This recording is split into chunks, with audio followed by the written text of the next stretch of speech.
Fl-aħħar 50 sena mindu sirna Repubblika, pajjiżna għamel passi ta' ġgant ekonomikament. Dan kien is-sentiment espress f'artiklu fl-aħħar ħarġa tal-Gazzetta Kulħadd li analizzat u qablet numru ta' indikaturi ekonomiċi bejn l-1974 meta pajjiżna sar Repubblika u llum 50 sena wara. Fl-artiklu jingħad kif 50 sena ilu l-ekonomisti internazzjonali ma kellhomx aspettattivi pożittivi għal pajjiżna, anzi kienet ikun imbassar li l-unika soluzzjoni kienet biss l-emigrazzjoni tal-massa.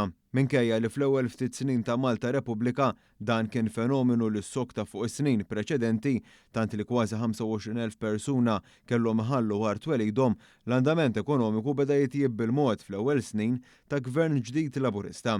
Dan fid-dawl li fl-1965 pajjiżna kellu ma' 8,000 ruħ qiegħda jew 8% tal-popolazzjoni sħiħa, ċifra li niżlet għal 6% fl-1974 parzjalment propju minħabba l-immigrazzjoni. Il-kulħadd sabet li dakinhar il-ġid ta' pajjiżna kien ekwivalenti għal 1.4 biljun euro tal-lum u fejn il-paga medja kienet ekwivalenti għal ftit anqas minn 2,800 euro. L-investiment kien ilaħħaq il-206 miljun euro, meta l-bilanċ bejn l-importazzjoni u l-esportazzjoni kien wieħed fejn pajjiżna jimporta kważi 9 biljun euro aktar milli jesporta. F'dan iż-żmien l-ammont ta' turisti kien ilaħħaq ftit aktar minn 270,000 persuna f'sena. Minn hawn pajjiżna ra li jiffoka aktar fuq l-esportazzjoni bil-konsegwenza li anke l-emigrazzjoni bdiet tonqos biex sa tmeninijiet dan il-fenomenu kien prattikament xi ħaġa tal-imgħoddi. Il-kulħadd komplet li f'5 diċenji pajjiżna wasal biex illum il-ġid nazzjonali mistenni laħaq 19.4 biljun euro, 14 il darba akbar minn dak li kien 50 sena ilu bi prezzijiet tal-lum.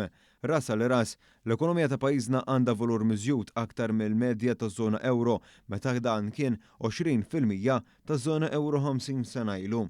Il-qatt u ta' 3% f'suq tax-xogħol li jimpjega aktar minn 320,000 persuna b'dawk li jirreġistraw ilaħqu ftit aktar minn 1,000 ruħ meta mqabbel ma' aktar minn 6,000 fl-1974. Il-paga medja qiet minn darbiet akbar f'termini reali biex illum tlaħħaq 23,600 euro.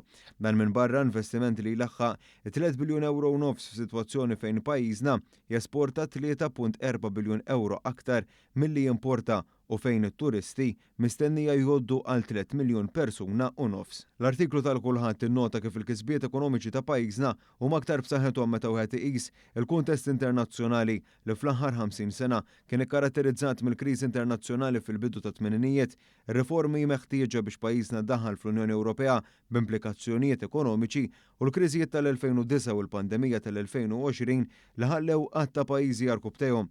Fil-fatt, hawn ir-reżiljenza ta' pajjiżna, partikolarment fl-aħħar snin, komplet tiddistingwi ruħha bil-bosta meta mqabbel anke ma' pajjiżi li huma ferm akbar minnha.